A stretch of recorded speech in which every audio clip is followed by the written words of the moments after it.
Estava passando o carnaval, final de semana no Guarujá, e foi surpreendida também, como muitos brasileiros, por essa tromba d'água incrível. A gente está com a ministra agora na linha. Ministra, muito obrigado por atender o nosso convite. Bom dia para a senhora. Bom dia, Agostinho, bom dia, Felipe. É um prazer muito grande falar com vocês, com o programa do Datena, com toda São Paulo e com o Brasil. O Datenão que já vai entrar em contato com a gente, ele está sobrevoando a região. Eu queria saber da senhora, para começar, ministra, como é que foi essa experiência? Não sei se a senhora já tinha vivido algo parecido, acho que ninguém, né? Eu nunca vivenciei isso, mas só as imagens já deixam a gente apavorado. A senhora estava no Guarujá, passando um final de semana de descanso, imagino. Como é que foi tudo o que aconteceu, ministra? Bom, no meu caso foi absolutamente tranquilo. Eu estava praticamente no centro de Guarujá, mas eu venho do estado que chove muito. Então, quando começou a chuva, a intensidade e o tempo que ela durou, efetivamente me levou a crer que iríamos amanhecer com alguma tragédia. A chuva começou no meio da tarde e ela não deu trégua, ela foi muito forte, muito intensa. Eu imaginei que teríamos uma quantidade muito grande de milímetros de chuva por metro quadrado, mas não imaginei que seria um recorde na história do Brasil. Mas realmente, quando amanhecemos, se concretizou aquilo que imaginei. Nós estávamos diante de uma tragédia. Imediatamente, nós ligamos para o ministro da Integração, o Valdez Góes. Ele já estava sabendo, ele já tinha sido alertado, ele já estava entrando em contato, inclusive com as autoridades locais. Eu, como ministra, me coloquei à disposição, porque as ruas estavam alagadas, mas nós estávamos ali num ambiente seguro, não havia problema. Mas lembrando do histórico mesmo de Guarujá, de 2020, onde nós tivemos 30 pessoas que perderam as vidas, imaginei que Guarujá pudesse estar numa situação em que houvesse necessidade. Entramos em contato com a prefeitura, aguardamos o prefeito chegar também de viagem e nos colocamos à disposição. Eu iria com o presidente Lula na comitiva presidencial para a cidade de São Sebastião. Eu iria por terra, eles foram de helicóptero, porque eu estava próxima à cidade, quando fui avisada de que a BR-101, que liga Rio Santos, estava interditada e não havia possibilidade de tráfego. Então, me coloquei à disposição da equipe da prefeitura e fui visitar, no período da manhã de ontem, o bairro Perequê, que é um bairro que todo mundo conhece, de pescadores, e me colocar, no caso, o governo federal à disposição. Naquele momento, o presidente já estava sobrevoando a área, na região de São Sebastião, e todos os ministros acompanhando. Acho que o importante que temos que dizer, e que é um diferencial desse governo, o presidente, assim que soube, interrompeu o seu feriado, foi até lá, acionou os ministros e deu uma ordem unida para todos nós, que nós nos coloquemos à disposição dos municípios, do governo do estado de São Paulo, que possamos estar dando entrevistas como esta que estamos dando, para deixar a população tranquila em relação à participação do governo federal. Agora é hora não só de salvar vidas como fizemos, mas de proteger essas famílias que estão nas áreas de risco ainda e famílias que estão desabrigadas e desalojadas. Então, esta é a ação imediata, mas nós sabemos também, né, Agostinho, que temos um dever de casa para fazer para os próximos meses. Oi, ministra, bom dia. E é importante, né, mesmo quando quando o governo toma uma resposta muito imediata, né, tanto o governo federal como o governo do estado também, como os governos se uniram rapidamente, fizeram um anúncio conjunto já buscando soluções aí para essas regiões tão atingidas. E uma dessas atitudes foram o auxílio ali da Caixa, né, da liberação do FGTS. Ministra, como que vai funcionar essa liberação do saque calamidade que está sendo chamado? Ele já está disponível? Como que vai funcionar para a população conseguir acessar, a gente que perdeu tudo ali, tanto no parte do litoral sul quanto no litoral norte? Ótima pergunta, Felipe, porque tem duas medidas que o governo federal pode fazer e está fazendo para ajudar de forma imediata, porque, como eu disse, temos um dever de casa para fazer a médio prazo, para que situações como essas não aconteçam já a partir do ano que vem. De forma imediata, em parceria com os municípios e o governo do estado, eu estava lá, coloquei inclusive o Preto Zezé da CUFA, nosso particular amigo, para falar com o prefeito, porque eles queriam doar cestas básicas também para o município de Guarujá e para toda a região. além de cesta básica, garantir água, colchão e tudo, nós temos 2 ações do governo federal que podem auxiliar.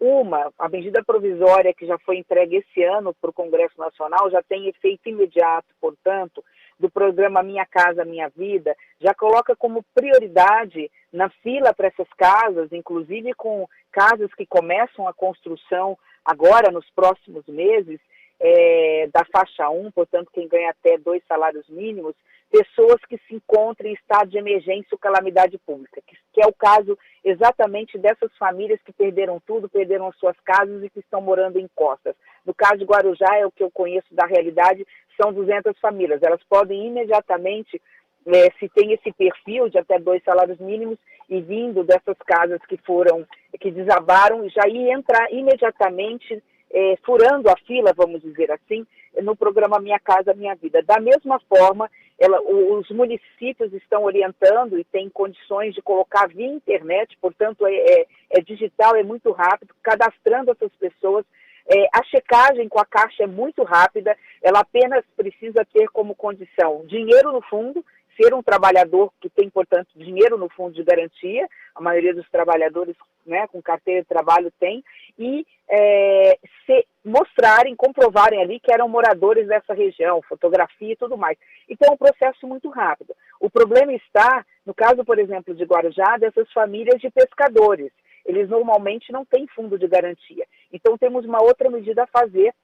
Eu já estou verificando essa possibilidade junto com os ministérios, a possibilidade de se ter o seguro defeso, que é aquele recurso que eles têm em período de piracema, em período que eles não podem pescar, eles recebem 2, 3 meses, 4 meses de seguro defeso. Então, ver essa possibilidade para essas famílias.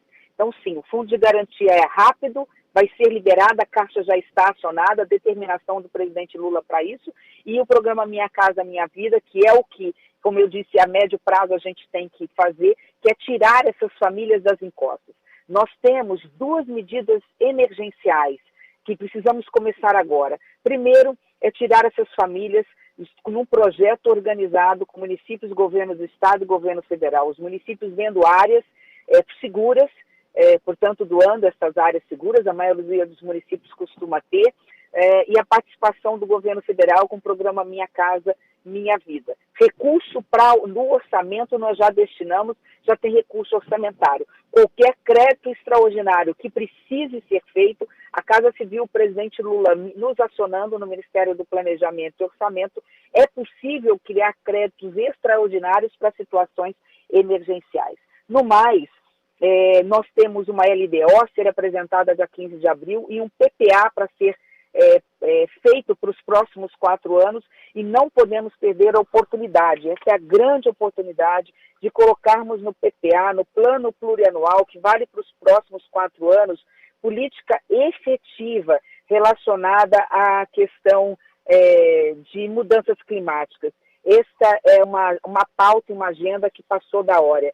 Se nós não entendermos as mudanças que o mundo está tendo na questão ambiental, se nós não fizermos uma melhoria na qualidade e na conservação e o uso sustentável dos recursos naturais, portanto, políticas públicas efetivas de proteção à questão ambiental, com base num planejamento urbano racional, lembrando que as pessoas moram nas cidades, que a situação já se encontra de forma desordenada, nós teríamos ou teremos todo ano fatalidades como essa. Nós não vamos deixar isso acontecer. O PPA é feito a cada 4 anos, este é o ano do PPA. Abril e maio nós vamos estar junto com o presidente Lula, percorrendo algumas capitais do Brasil para que esse planejamento seja participativo e nós possamos ter diretrizes, objetivos e metas muito claras, com recurso específico na LDO, para que possamos ajudar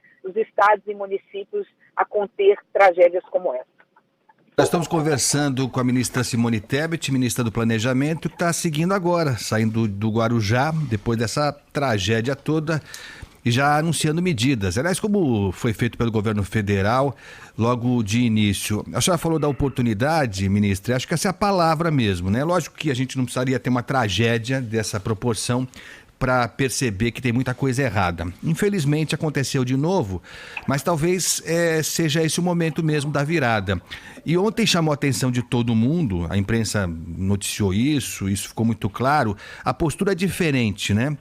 Parece óbvio que a gente tenha todo o poder público, todos os representantes em nível municipal, estadual e federal unidos a todo o tempo, mas em particular durante uma tragédia. Isso seria algo mais do que óbvio, mas não foi tão óbvio assim nos últimos anos, vamos combinar.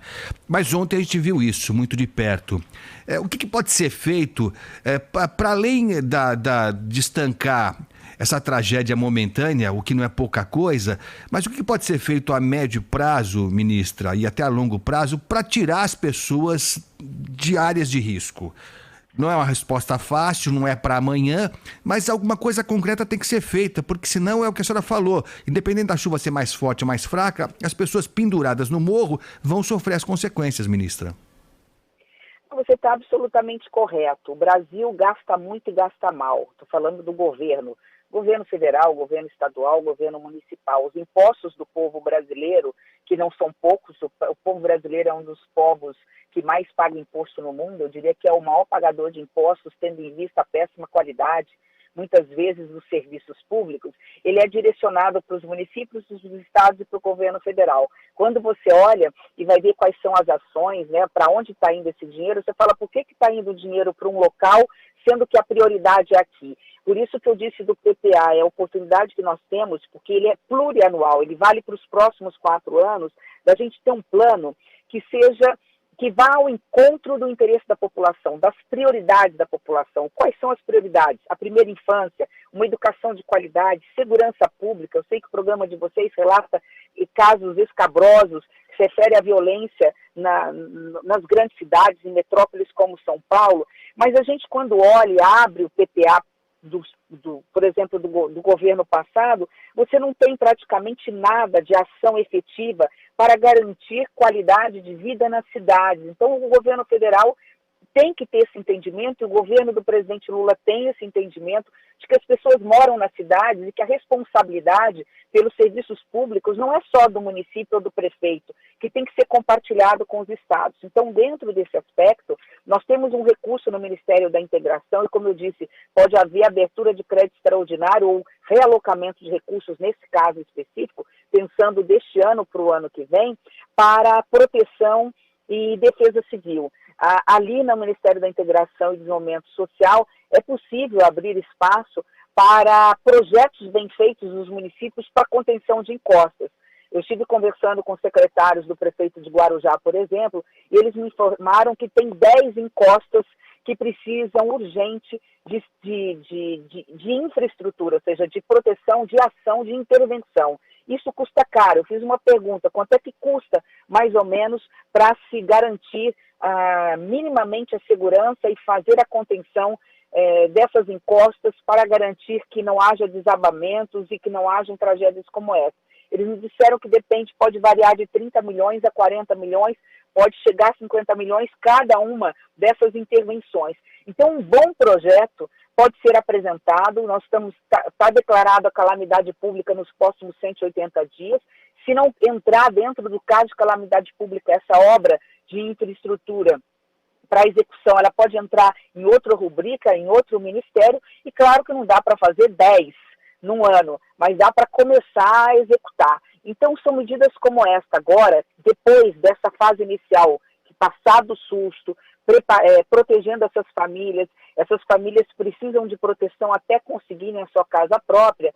Paralelo a isso, todos os ministérios do governo federal vão estar trabalhando de forma integrada. É um pedido direto do presidente Lula. Repito, não vai se conter, fazer em um ano o que se não fez em 30, 50 anos, mas nós temos os 4 anos do governo Lula, o PPA que vai direcionar até 2000, porque começa 2024 o PPA, e termina em 2027, portanto, o primeiro ano do governo seguinte, mas direcionando com metas claras, dotação orçamentária, explicando quais são as prioridades do Brasil. Então, eu aproveito essa oportunidade que vocês me dão para fazer um pedido à população.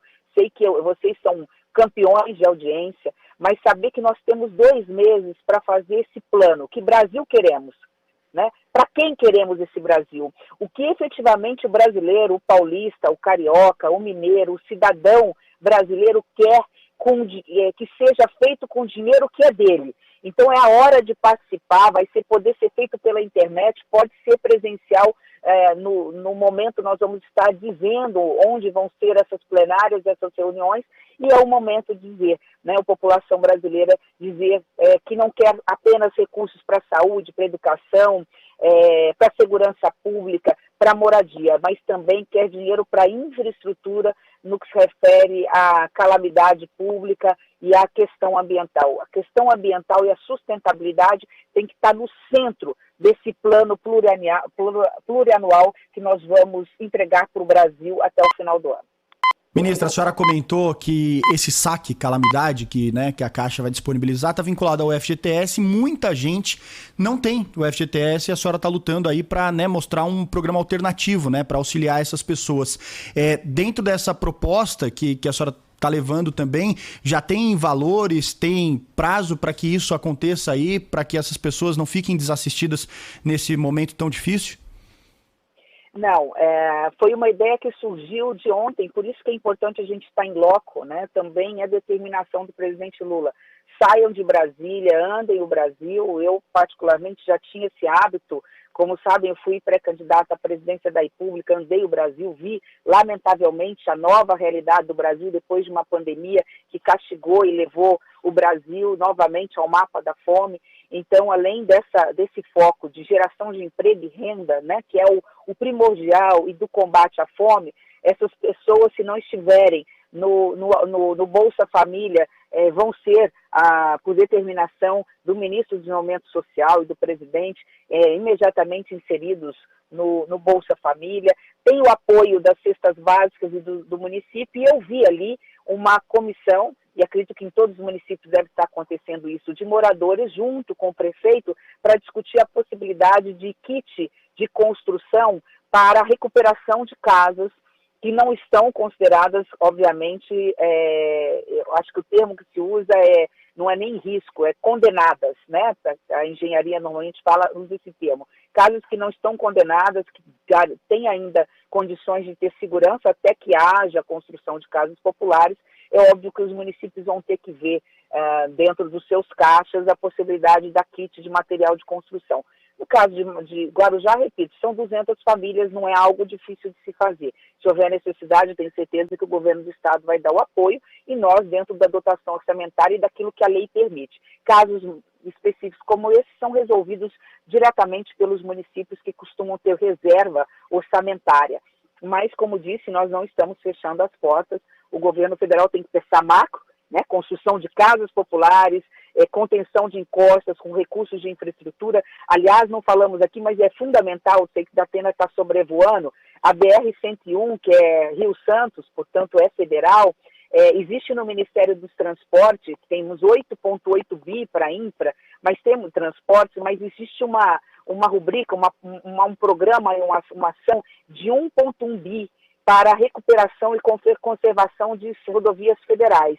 Então, dentro desse recurso, com um bom projeto, o governo do estado preparando também, junto ao próprio DENIT, uma parte desse recurso pode ir para a recuperação da Estrada Rio Santos. Já foi uma fala do ministro dos Transportes, Renan Filho, em relação a isso. Então, assim, o governo federal tem condições de ajudar, óbvio que depende de projetos, dentro daquilo que é de nossa competência, mas é ordem unida para que os ministros fiquem à disposição do governo do estado de São Paulo e dos municípios atingidos, eu não sei se foram 6 ou 8 que já foram decretados como calamidade pública, para que possamos, repito, primeiro, garantir a segurança dessas famílias, que elas não passem necessidade, nem fome, nem fiquem desabrigadas.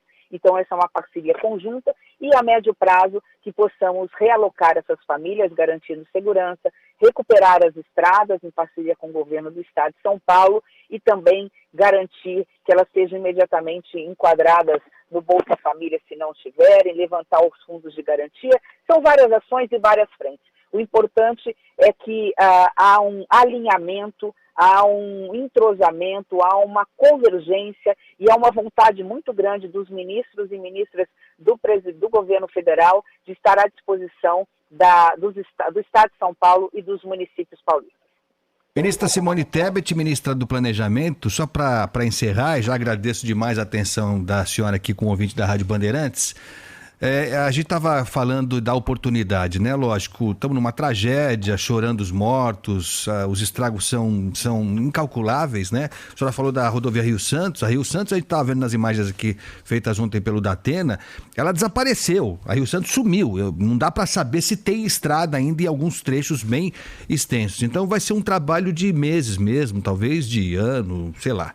Vai ser um trabalho muito, muito longo mesmo. Mas a senhora falou de oportunidade. E eu estava lembrando aqui, a gente teve no dia 8 de janeiro aquela tentativa do golpe, né, um negócio terrível, assustador mesmo, mas que foi utilizado esse momento para a unificação do país. Né? Aquela imagem do presidente Lula ladeado por todos os governadores de estado foi marcante e acho que foi um ponto importante.